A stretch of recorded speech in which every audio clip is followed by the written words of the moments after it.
What is up, everyone? I'm Rusty, your local laboratory maniac, and this is Labman EDH. Today, I got an interesting video for you.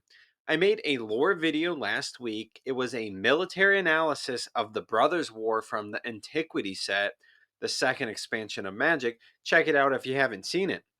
I wanted to tie in some deck building with it just to show you that lore can inspire your deck builds and you can actually build really good decks with really interesting lore.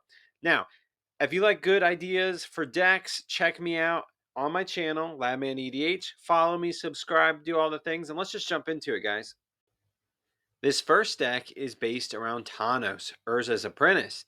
In the lore, he is the second in command in the military for Urza on Urza's side. It's actually a deck I own in paper, and I've talked about it before in one of my first videos, so I won't go into huge detail about it, but it's a pretty cool deck. Now, he is an Is It Color legendary creature. He has haste, and you can tap Is It Colors, tap him, copy target activated or triggered ability you control from an artifact source. You may choose new targets for the copy, and mana abilities can't be targeted, and is a 1/3. So we're going to be doing some shenanigans, copying abilities, but really this deck is based around the lore of Tawnos. He turns things into artifacts. He takes biological forms and turns them into artifacts in the lore. He made these things called clockwork mechanics, and they're essentially artifact copies of real life animals like birds and such. One thing I didn't touch on in my lore video is that Thanos actually got captured by Ashnod, Ashnod being the second in command for Mishra. Now, Ashnod had a reputation, so to speak. She scared even her allies. She threw Thanos in the Obulette, which is actually a card from Arabian Nights, but then released him. They form a friendly relationship. She ends up nicknaming him Duck. If you played Modern, you know this strategy. That's actually where I got this idea for this deck and the lore. Now, Liquimetal Coating is a 2-mana artifact that can tap to turn any permanent into an artifact. The combo is you have Karn the Great Creator. He's a 4 CMC and has 3 abilities. The first is a static ability that says activated abilities of artifacts your opponents control can't be activated. And then his plus one is to make a non creature artifact into a creature with power and toughness equal to its CMC. And that's what you do in modern, at least. You take liquid metal coating, target their land, animate it with Karn, making it a 0/0, and it would automatically die. Now, obviously, land removal in Magic and EDH is kind of frowned upon, but you don't have to do that. There's other things we will do by making things into artifacts. A few other ways to do it is Liquimetal Torque and Mycosynth Lattice. Now, Torque taps to turn a non land permanent into an artifact in addition to its other types until end of turn. And you're going to need 2 CMC mana rocks anyway in a deck. So, just a little side tangent. I think this card should be run in more decks because, yeah, it does only tap for colorless. But if your deck has artifact removal, you should put this in. That way, on the off chance you have this in an artifact removal card, you can snipe anything with it. But that's just neither here nor there. Okay, Mycosynth Lattice turns all permanents into artifacts. It makes all cards and spells not on the field colorless, and people can spend mana as though it were any color. This protects you also from the dreaded like farewell because your opponent's not going to want to exile all their lands because it affects your opponent's stuff obviously too. Red is obviously good at destroying artifacts. One of my favorites is Horde Smelter Dragon. Now, this, believe it or not, is actually a win con. I didn't intend it for it to be, but it is. It's actually won me 2 games. It's 6 mana dragon with flying. You pay 3 in a red to destroy an artifact. Then he gets boosted by plus X plus 0 until end of turn, where X is the mana value of the artifact you destroyed, and he is normally a 5/5 with flying, so he can easily become a 10/10, 11/11. It depends how many you destroy because you can do it multiple times a turn. Now, by force is also a good example of a multiple artifact destroying thing. You pay X to destroy X target artifacts. It's a sorcery though. So if you make a couple things, basically for 1 mana, you destroy one thing, which is pretty good value. You can also copy things with stuff like Phyrexian Metamorph. It's a 3 and a Phyrexian blue artifact creature shapeshifter. It comes into play as a copy of an artifact or creature on the battlefield, except it's an artifact in addition to its other types. This lets you copy anything, like if they have a planeswalker, a creature, an enchantment, or anything, you can make it an artifact and then have Phyrexian Metamorph come in as a copy. I've done that before. Then you got Mimnarch. He is a really good card. He's going to be a huge threat and a huge target, so keep that in mind. It's a 7 mana artifact creature wizard. It is a legend, and you pay 1 and 2 blue to turn a permanent into an artifact. Then you pay 3 and a blue to gain control of target artifact. So it can turn things and also gain control of them. It's a really good card.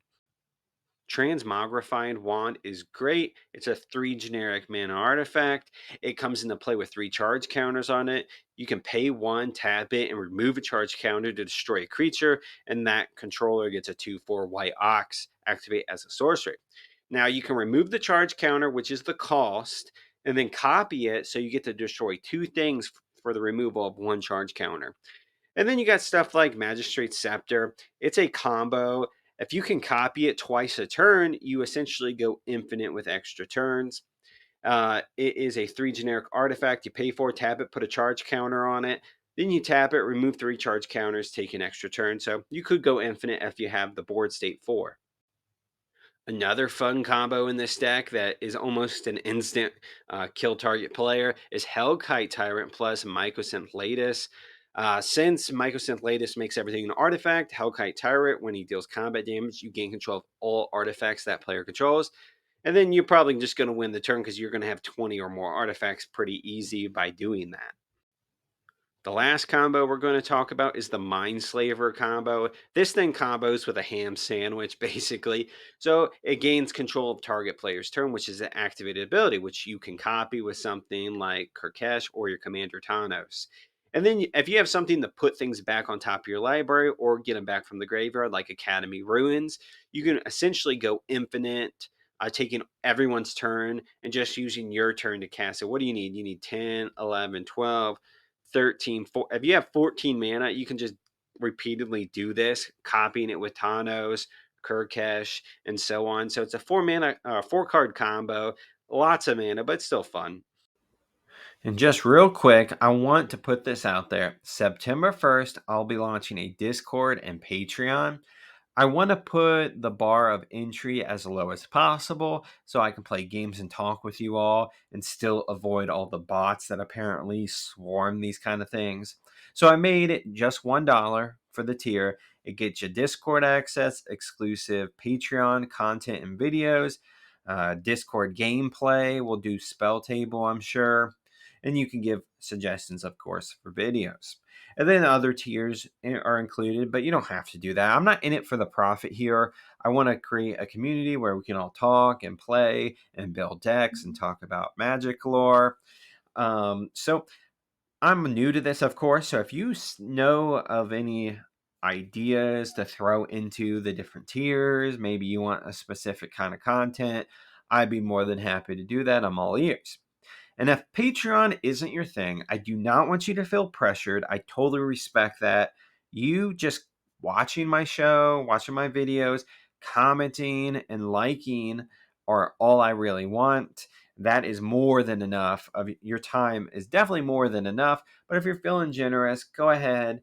I am going to be making content starting September 1st. So this is just me talking about it. I won't, you can join right now if you wanted, but benefits won't start happening until September 1st in terms of extra Patreon content. I'm going to have videos I don't put on here on there, so it's going to be exclusive to the Patreon. Everyone forgets the other forces in this war. Check out my lore video if you want some details on who is what and what sides were people on. One force that people forget about is ARgoth. Now, Titania was their leader. So I played around with a lot of different ideas with various Titania cards, but I settled on Titania Voice of Gaia. She reads, she's a 1 generic, 2 green, legendary creature elemental. She has reach, and when 1 or more lands are put into your graveyard from anywhere, you gain 2 life. Then at the beginning of your upkeep, if there are 4 or more lands in your graveyard and you both own and control Titania Voice of Gaia and a land named ARgoth Sanctum of Nature, exile them, then meld them into Titania Gaia Incarnate, and it's a 3/4. So you're going to want ARgoth, of course, which we're in green, so it's going to be real easy to get. It enters tapped unless you control a legendary green creature. You can tap it for green, or you can pay 2 green to tap it, create a 2/2 bear creature token, then mill 3 cards, activate only as a sorcery. So it also gets stuff in your graveyard. So the whole goal, the achievement unlock, is to actually meld this together. When she melds, she has vigilance, reach, trample, and haste, and her power and toughness are equal to the number of lands you control. And then when she enters the battlefield, return all land cards from your graveyard to the battlefield tapped. You can pay 3 and a green, put 4+1/+1 counters on target land you control. It becomes a 0/0 elemental creature with haste. It's still land. So this guy, oh my god, if you get this card out, you're almost likely going to one-shot an opponent. You're going to be milling so many cards in this deck and getting so many lands from your graveyard. She's going to be huge. Now, she was a representative of Gaia. Gaia is the world soul of Dominaria. Now, she would gain power as the land was destroyed. By the year 55 AR, the continent of Tertia was completely plundered. The brothers turned to Argoth, and it ended up coming into conflict with Titania and all the Argothians. And it was a huge battle. So much was destroyed. It was crazy. So you know me, I love life gain. So we want lands to go in the graveyards constantly. There are a bunch of ways to do this. You got the mill like I talked about, but you also have fetch lands. You have Terramorphic Expanse, Evolving Wilds, Windswept Heaths, anything that gets you a green mana. You got stuff that sacrifices lands like Lotus Veil. You also got stuff that sacrifices them to search for a land like Urza's Cave, which you're definitely going to want in this deck because it goes and gets your Argoth land. Our commander is not the only thing that can gain us life for lands. There's many cards in green that do that. That's the main focus I went through this deck. For example, here's 8 that do it. There's plenty more. I just have 8 on here. Let's run through them real quick. You got Kazadu Nectar Pot and JD Offshoot. They gain you 1 life when a land ETBs. You got Life Gift. It gains your life whenever any land enters the battlefield. That's almost like a Soul Sister kind of card right there. Then you got Druid class. It gains you 1 life, but also allows you to play multiple lands, and it can animate a land into a creature. You got Skola Grove Dancer. It gains you life when you mill a land. You got Grazing Gladeheart. It gains you 2 life when you play a land, and so does Retreat to Kazandu, but also that gets you a +1/+1 counter if you prefer it. You got to choose one. Primeval Bounty gains you 3 life when you play a land, but it also gets you a 3/3 if you play a creature, and it gets you 3+1/+1 counters when you play a non-creature, non-land card. Sacrificing lands would also be a good way to dump them into the graveyard. Zurin Orb sacrifices a land to gain 2 life, and it's a 0 mana artifact. Sylvan Safekeeper sacrifices a land to give something Shroud, protecting your meld creature because you're going to really want to protect that.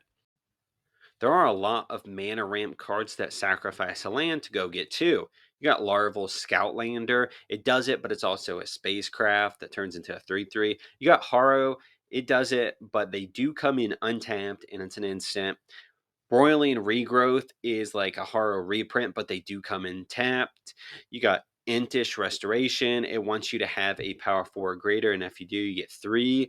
You got Spring Bloom Druid. It's a roiling regrowth, but it's also a 1/1 creature. Your commander brings back all lands, of course. We're going to play every card that we can that brings lands back from the graveyard because we're going to be sacrificing stuff. We're going to sacrifice our lands, bring them back, sacrifice them, bring them back, getting landfall triggers as we do. You got Crucible World effects like Ice Till Explorer that do that, of course. You got Splendid Reclamation, World Shaper, Aftermath Analyst, and Lumra that bring back all lands. You got Head Shredder that brings back lands that are milled, which is going to be great because we're going to be doing a lot of self milling, like with Circle of the Land Druid. And then one interesting card I threw in here just because it's just such a funny card. Imagine if a frog and a tarantula form together, you get Rampant Frog Lantula. It is a fun card that grows when people lose the game, but also mills you. I think it mills you, right? You may mill that many cards. Yeah, you mill, and then you put one of the lands from your graveyard onto the battlefield tapped. It's just such a silly. Look at that thing.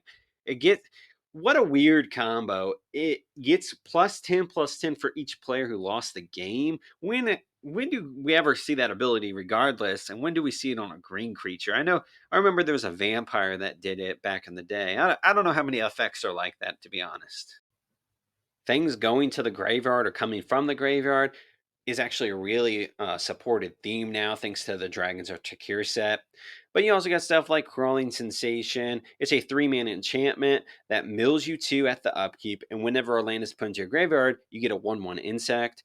And then you got Turn Timber Sower. It is a 3-mana green creature that gets you a 0/1 plant when a land is put into the graveyard. And then it lets you pay a green and sacrifice 3 creatures to return a land from your graveyard to your hand.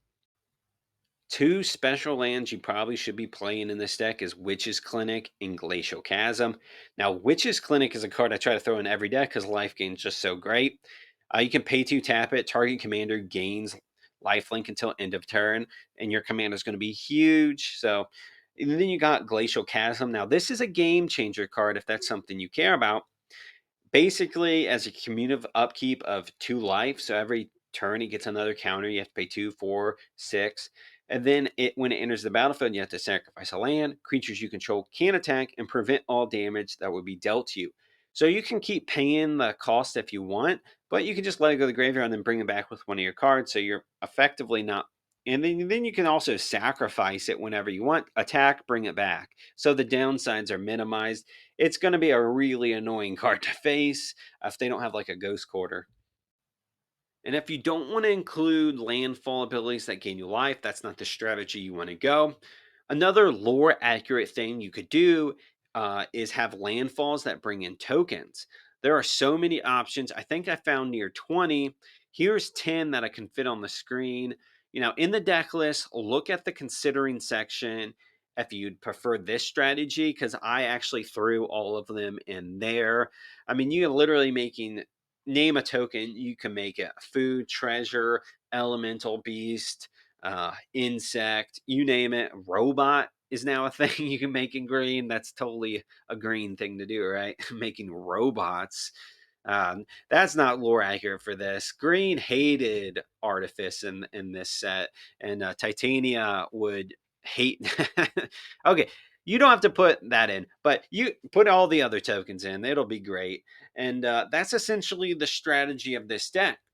You can play ARgoth, play your commander, meld them, get all your lands back. You're sacrificing lands like crazy, you're returning them like crazy. And then you could go the life gain strategy where you're getting so much life your opponent can't keep up, or you're making so many tokens your opponent can't handle your army and you just swing in for game. Urza is our next commander. Of course, we're going to build him during the Brothers' War. He's one of the brothers. He built so many factories and mass produced war machines that he essentially used all resources of the land. This guy is a master war planner. Okay, he also, at the end of the battle, spoiler alert, he kills Mishra. He ends up getting the Might Stone and the Weak Stone and became a planeswalker because of it. So that's what we're going to be doing, making factories and churning out artifact creatures, protecting Urza, and making him into a planeswalker. So you got Urza, Lord Protector. It's a 1 generic, 1 white, 1 blue, legendary creature, human artificer. He's an artifacts, instants, and sorcery spells you cast cost 1 generic, less to cast. You can pay 7, and if you both own and control Urza and the Might Stone and the Weak Stone, you meld them together, activate only as a sorcery. Then you got the Might Stone and Weak Stone. It's a 5 generic legendary artifact power stone. When it enters the battlefield, choose one. You draw 2 cards, or a target creature gains -5/-5 until end of turn. You can tap it for 2 colorless. This mana can't be spent to cast non-artifact creatures or non-artifact spells. He obviously melds into Urza Planeswalker. Now, his ultimate is essentially the Golgathian Silex Blast, which is actually pretty cool, and he makes tokens, so it's fitting our theme, fits the lore. I love this card. So he says, you may activate loyalty abilities of him twice each turn rather than only once. You can plus him 2 artifact, instant, and sorcery spells you cast cost 2 generic less to cast. You gain 2 life. You can plus him 1, draw 2 cards, then discard a card. You can 0 them, create two 1/1 colorless soldier artifact creature tokens. You can -3 them, XL, target non-land permanent. And then you can -10 them, artifacts and planeswalkers you control gain indestructible until end of turn. Destroy all non-land permanents. And he starts at 7. So he is a beast of a planeswalker if you can get him out and protect him. Okay, this lore tidbit is a bit of a woozy, okay, guys? Now, he got into power, Urza got into power by moving a jade statue, which he totally cheated, by the way. The king was like, whoever is strong enough to move this statue gets the hand of Kayla, my princess, the princess. He moves it with a machine. I don't think that's what the king wanted. He didn't want some nerd moving a stone with a machine. He wanted a muscular dude to pick up that jade statue. Whatever. Okay, Urza's a cheater. But who's the worst cheater? Kayla of Krug. They made her seem like such a cool person in the remake of the Brothers War set, but she is awful. She eventually would have an affair with Mishra, promising to give him the Might Stone. That by far is the most foul thing to happen in the Brothers War. Come on now, come on. We're going to make this as an Urza filled deck as we can. We're going to also be trying to get the Urza lands out. Now, originally, there was only 3. You got Urza's Tower, Urza's Mine, Urza's Power Plant. If you have all of them out together, they produce 7 mana. But those aren't the only Urza lands nowadays. You got Urza's Workshop. It gives you mana for each Urza land you control. You got Urza's Factory, that for 7 mana, you can make a 2/2 construct, which is kind of funny because 7 mana is what the Tower Mine and Power Plant give you. Then you got Urza's Saga. It's a saga. Its first ability is it taps for colorless. Its second is you pay 2, tap it, you create a 0/0 colorless construct. And then its 3 is you search your library for an artifact card with mana 0 or 1 and put it onto the battlefield. So you get your Soul Ring, you get whatever you need. To get those Urza lands, you got plenty of options. You got Urza's Cape, which is also an Urza land that can tutor for any land, put on the battlefield tapped. You got World Map and Expedition Map. They're 1 mana, so you can actually search for them with Urza Saga, but they themselves search for any land. You got Tolarian West, which has Transmute, so you pay 3, discard it, get something that's 0 CMC, which all lands are. Then you got something that's more expensive like Planar Bridge, which I would imagine Urza can pay for with his Tower, Mine, and Power Plant, which is 7 mana. You have to pay 8 mana to activate that, so you're not far off. So, what kind of factories will we be making? Retrofit Foundry is an example. It's a 1 generic artifact. You pay 3, untap this artifact. You pay 2, tap it, create a 1/1 colorless servo artifact creature token. You pay 1, tap it, sacrifice a servo. You make a 1/1 colorless Thopter artifact creature token when flying. Then you can sacrifice a Thopter. You create a 4/4 colorless construct artifact creature token. Now, these tokens will be stronger since we will be throwing in cards that boost artifacts, like Urza, Prince of Krug, does this well. He's a 2 generic, 1 white, 1 blue legendary creature, human artificer. Artifact creatures you control get +2/+2. Then you can pay 6, create a token that's a copy of target artifact you control, except it's a 1/1 soldier creature in addition to its other types. It's a 2/3. So it's an Urza that also produces tokens, which is going to fit our theme. Making tokens will be so easy, especially if you have the Urzatron lands online. Platoon Dispenser can make tokens, and it is a draw engine too. It's a 5 generic artifact creature construct. At the beginning of your end step, if you control 2 or more other creatures, draw a card, and then you can pay 3 and a white, create a 1/1 color soldier artifact creature token, and then it has Unearth for 2 and a 2 white. It's a 4/6. There are a lot of Forge and Foundry related names in this deck, which wasn't intentional, but it fits the lore pretty well because Urza was just making factories to produce war weapons. You got Kadoltha Forge Master. It is an example of this. It's a 5 generic artifact creature construct. You can tap it, sacrifice 3 artifacts, search your library for an artifact card, and put it onto the battlefield, and then shuffle. It's a 3/5. So you get to get any of your artifacts. If you're looking for those lands, you can go get a map. You can sacrifice your creature tokens because you're going to have plenty, and most of them are going to be artifacts. So Quick question. Do you guys like when I do like a speed run through 8 to 10 cards on one slide, just giving the details of what happens to help our deck? Or would you prefer me to read every word like I do? I think in decks like this, it's really useful because I have about 20 cards that do the same thing. I think that's a useful situation for these. However, some decks, it's better to go individually over like 2 cards per slide. Now, okay, that's one question. And then two, I don't think I clarified effectively. So let me just do that right now. This deck doesn't mass produce tokens all in one shot like Secure the Waste, which is an X spell that makes tokens. This actually makes tokens slowly but repeatedly, and it's really good against mass board wipes. If you Secure the Waste and someone board wipes, you're lost. If you have a couple of these out and you've been making tokens for a couple of turns, you're made in the shade because you could just keep making them. You keep doing your thing. Sorry if you can hear my dog in the background. He thinks record time's playtime. He is wrong. Okay, let's go over this real quick. Oh, you got Nuisance Engine. It makes a 1/1 artifact pest token. You got Stone Idol Generator. It makes a 6/12 artifact construction with Trample. You got Mirror Turbine, believe it or not, makes a 1/1 artifact mirror. And it also tutors for a mirror. You got Charisma Bobblehead. It makes a 1/1 white soldier and taps for mana. It's not an artifact, but it taps for mana, so I might as well throw it in there. You got World Maker. It makes a 1/1 Thopter artifact with flying, and so does Thopter Shot, but it also lets you draw when the artifact dies. You got Transmutation Font. It makes a clue, food, or blood token, and then you can sack 3 artifact tokens with different names to tutor for an artifact to put into play. Then you got Summoning Station, makes a 2/2 colorless pincher token. That's obviously not an artifact, but when an artifact goes to graveyard, you can untap Summoning Station, so you can do some wombo combos. And if things aren't going to plan, or you think your brother might be a Phyrexian, just go ahead and use Urza's Silex. It's a 3 generic legendary artifact. You pay 2 generic and 2 white, tap it, exile it. Each player chooses 6 lands they control, destroy all other permanents, activate only as a sorcery, and when it's put into exile from the battlefield, you may pay 2 colorless. And if you do, search your library for a Planeswalker card, reveal it, and put it into your hand, then shuffle. This deck, my Mishra deck, the next deck, is kind of interesting in a way. When I was building it, I went to Scryfall like I normally do. I typed in Mishra just to see what I was working with.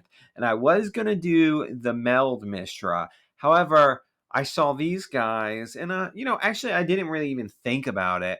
And then a guy from the Discord mentioned assembly worker tribal, like right after I saw these. And then I was like, wait a minute, wait a minute. What if we did that with Mishra? Because Mishra is also building an army to fight Urza. So to be lore accurate, one way you can go is the assembly workers, because he didn't have a mass amount of people, not as much as Urza. He relied heavily on constructs to build other constructs. And that's what we're going to be doing with here. So Mishra's Factory and Mishra's Foundry are both non-basic lands. They tap for colorless.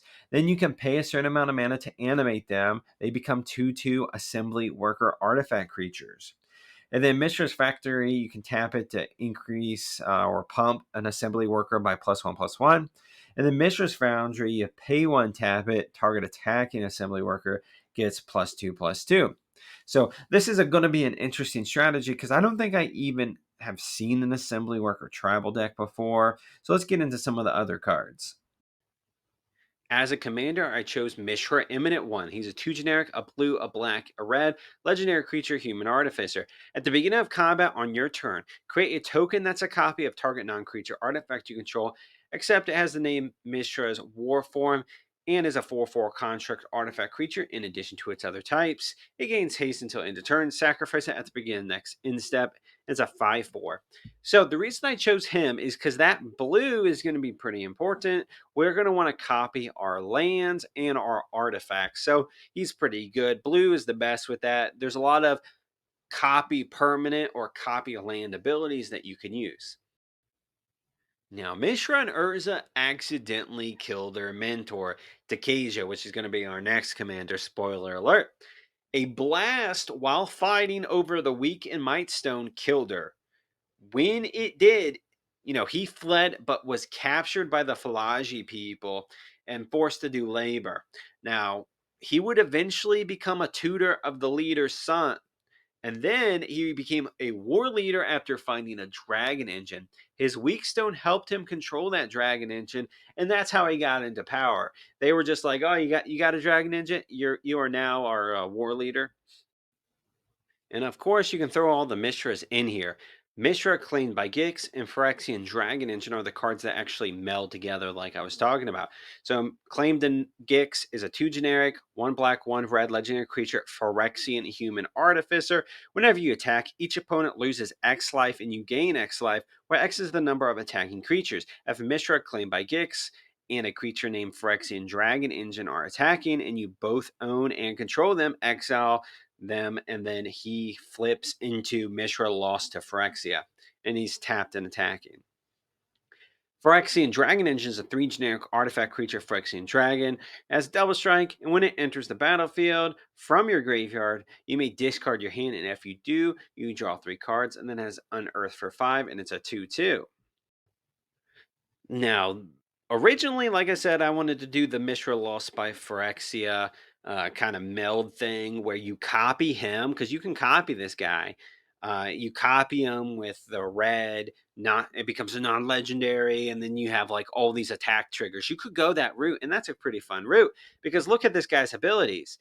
When he enters the battlefield or attacks, choose 3 abilities. 3 of these abilities. He has 6. Target opponent discards 2 cards. He deals 3 damage to any target. Destroy target artifact or planeswalker. Creatures you control gain menace and trample until end of turn. Creatures you don't control get neg 1 until end of turn. Or create 2 tapped Power Stone tokens. And he's a 9/9. So a lot of abilities. Ironically enough, if you have Urza Planeswalker out and someone attacks with this, he can actually destroy your Urza Planeswalker, which is the opposite of what happened in the lore. I think that's pretty cool. But this is like an achievement unlock situation, melding these two together. There's plenty of tutors in this deck. You could still get it even though it's not your commander. About a week ago, I probably couldn't even tell you a single assembly worker. It's such a unique creature type. Now, they do 2 things pretty well. They replicate themselves and they also boost themselves. Like the Mishra lands boost and Mishra's self replicator replicates. So it is a 5 generic artifact creature. When you cast a historic spell, you may pay 1 mana to make a copy of him, and he's a 2/2. This seems kind of weak, of course, but you're going to have a lot of artifacts which are historic. You got your artifacts, legendaries, and sagas. And then his copies can actually make copies of himself. Then you got Self Assembler. It's a 5 generic artifact creature assembly worker. When it ETBs, you can search your library for an assembly worker creature card, reveal it, put it in your hand, and shuffle, and it's a 4/4. Now that's a powerful ability. It just happens to be in a not so unique archetype. Think of all the other creature types that could really use this ability. It would be an auto include in all of them. Cogwork Assembler is a 3 mana artifact creature that pays 7 to make a token copy of an artifact. It gains haste, then you exile it at the end of the turn. And then Assembly Worker is an actual card name and the creature type. It's kind of weird. Imagine if they had a card called Goblin or Vampire or Dragon. Anyway, it is an artifact creature for 3 mana. It taps to give an assembly worker +1/+1 until end of turn, just like the lands did. You want to get him out and try to get a bunch of copies of him and just boost one assembly worker like crazy. Another fun achievement unlock that you can add to this deck or the Urza deck, to be honest with you, is Tower Mine and Power Plant Workers. Now, Tower Worker is a 3 mana assembly worker with reach, and it taps for a colorless mana, or it taps for 3 colorless if you have the Mine and Power Plant Worker. The Mind Worker is a 2 mana artifact that gains you 1 life when you tap it, or gains you 3 life if you have the other 2. Then Power Plant Worker is a 5 mana assembly worker. You pay 3 to give him +2/+2 until end of turn, or it becomes 2 +1/+1 counters if you have the other workers. Now, this is like an achievement unlock situation. You obviously don't have to play it, but they are assembly workers, so. As I said, copying your artifacts, copying those lands are going to be pretty cool.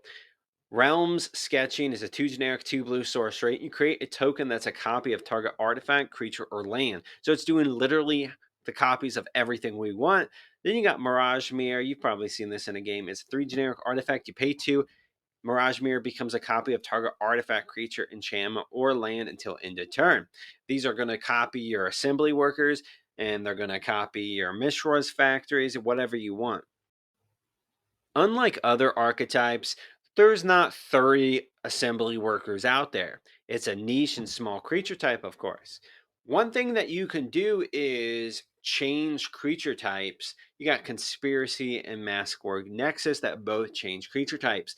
That way, you can attack with your commander and make he's an assembly worker with these out, and then you can boost them, maybe do some Voltron damage. It's totally up to you.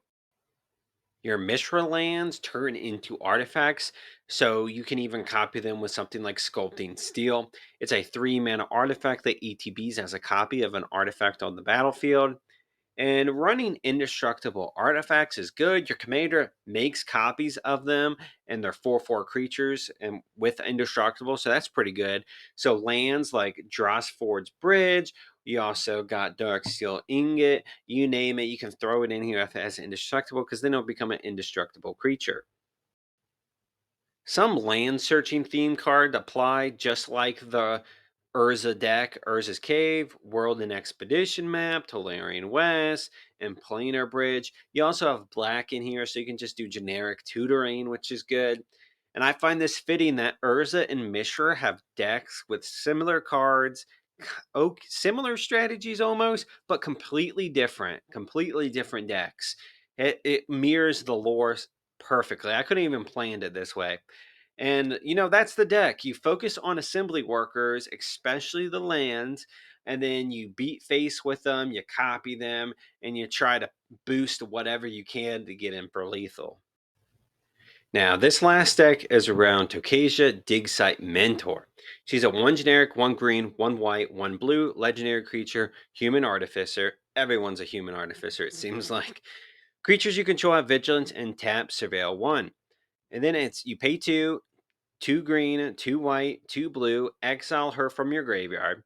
Return any number of target artifact cards with total mana value 10 or less from your graveyard to the battlefield.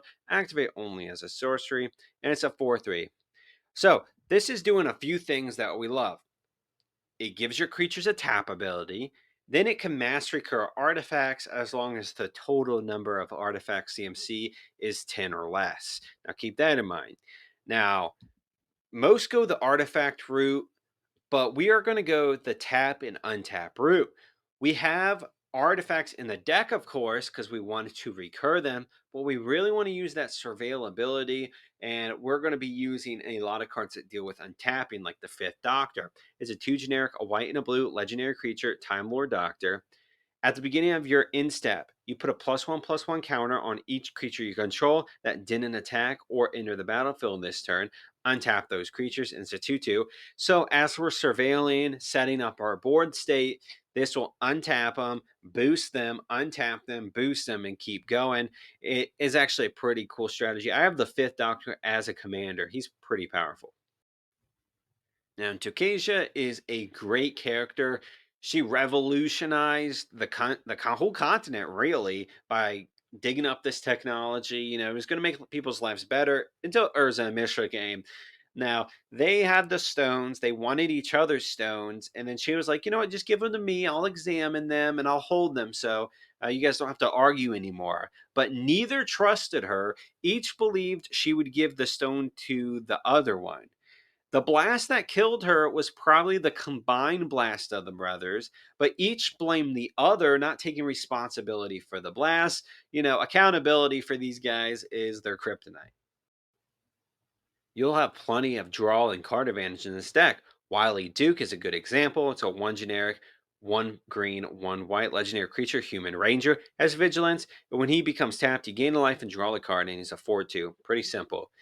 Even more simple, you got Archivist. It's a 2 generic, 2 blue creature, human wizard. You tap them just to draw a card. It's a 1/1. So if you're tapping, untapping, tapping, untapping, you're drawing plenty.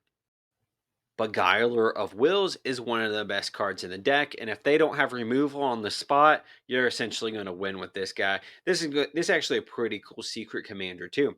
It's a 3 generic, 2 blue creature human wizard. You tap them, gain control of target creature with power less than or equal to the number of creatures you control, and it's a 1/1. Now, taking control of multiple cards is a crazy ability, and it also isn't like until she leaves the field. You permanently gain control of them. Then you got Imri, who is also great. She's Imri, Lurker of the Lock. It's a 2 generic, 1 blue, legendary creature, merfolk wizard. Lots of wizards in this deck. Has affinity for artifacts. When it enters, you mill 4. Then you can tap or choose target artifact card in your graveyard. You may cast that card this turn. And it's a 1/2. So it mills and it lets us get our artifacts back from the graveyard. Surveil isn't really a central theme of the deck. We really just want it for milling. However, you got stuff like Matoya Archon Elder, which you can't pass up in this deck. It's a 2 generic, 1 blue legendary creature, human warlock. Whenever you scry or surveil, draw a card. And it's a 1/4. So all your creatures become surveil 1, draw a card. That's pretty good. Then you got stuff like enhanced surveillance. It increases the amount that we could mill with the surveil. It's a 2 mana blue enchantment that lets us look at 2 additional cards on top when we surveil. And then you can exile it to shuffle your library, which we probably won't use, but still it's there. One strategy I didn't lean too hard into is the birthing pod strategy. Now, there's actually a new card, Repurposing Bay, that is essentially birthing pod for artifacts. Is a 3 mana blue artifact. You pay 2 and tap it. You sack an artifact, then you search for an artifact with CMC of the sacrificed artifact +1 from your deck. You put it onto the battlefield. Then you got birthing pod. You probably know this one. It's similar. It does the exact same things, except for it's a 4 mana green artifact, and you can pay Phyrexian mana for its cost, but you sacrifice a creature and then go get something with 1 CMC more than that. If you're playing this strategy, there's plenty of cards. Now, this is a powerful strategy. If you've played against Birthing Pod in another format, you know how powerful this is. This can easily set up combos if that's your thing. One thing that I always preach, I've never heard anyone else talk about, is when you are in a graveyard deck, you want to protect your graveyard. But Jukabog style effects can just wreck your day. So giving yourself hexproof will be great because they don't target your graveyard, they target you to exile your graveyard with stuff like Bajuka Bog. Now, Crystal Barricade is a 2 mana white artifact creature wall with Defender. You have hexproof and prevent non combat damage that would be dealt to other creatures you control, and it's a 0/4. So it's an artifact that we can get back easily. Then something that's generically good is Dawn's Truce. You've probably seen it. It's a 2 mana white instant with gift a card, and then it gives you impermanence. You control hexproof until end of turn, and then if you gifted a card, they get indestructible as well. Just a generically good card overall, but it gives you hexproof. You would be surprised how often that comes up in a game. And of course, we're going to be doing the tapping and tapping, and we want to boost stuff. Iron Spider is a great card. It hasn't come out yet, but it's basically just like Steel Overseer. Let's go over them. Now, Iron Spider is a 3 mana legendary artifact creature with vigilance. You tap to add a +1/+1 counter on each artifact or and vehicle you control. So it does vehicle if that's your thing. You pay 2 to remove 2 +1/+1 counters from among artifacts to draw a card, and it's a 2/3. Steel Overseer, similar. It's a 2 generic artifact creature. You tap it to put a +1/+1 counter on each artifact creature you control, and it's a 1/1. It doesn't obviously do vehicles, but still, this will get your creatures huge because you're going to have a lot of artifact creatures. When self milling in blue, you go big or you go home. One thing I like to do, I've never really seen anyone do, is traumatize myself. And okay, the irony of that statement explains a lot about my personality. But anyway, traumatize is a spell that targets target player. Could include you, and then you mill half your library. Now, why would you want to do this? Well, mass recursion spells, which you're going to play, right? You're going to play at least 2 in every deck, right? Ascend from Avernus gets all your creatures back. Open the Vault gets all your artifacts and enchantments. Triumphant Reckoning gets all artifacts and enchantment. There's so many options. This essentially is a 2 card. You basically win the game strategy. It's not always, but it's pretty good. Speaking of winning the game, you can do something like Halo Fountain. It's a 2 generic white artifact. You pay a white, tap it, untap a tapped creature you control. You make a 1/1 green and white citizen. You tap 2 white in it, untap 2 target creatures that are tapped, and draw a card. Then you can tap 5 white, tap it, untap 15 tapped creatures you control. You win the game. You're going to have plenty of tapped creatures. You won't even and your commander gives them a tap ability, so you won't even need to attack. You can just activate this. Then, of course, I don't always advocate for artifact lands because you're setting yourself up for failure if someone farewells. However, in this deck, it'll be good because you can get them all back if you mill them with your commander because they cost 0, so they don't even add up to her last ability. And that's essentially the deck. It is an artifact theme just because our commander cares about artifacts. However, it's more of a tap untap theme. You're going to play tap abilities, and if you don't want to use any of those tap abilities, you tap them with your commander's ability to surveil, build your board state, build your graveyard, and bang bada boom.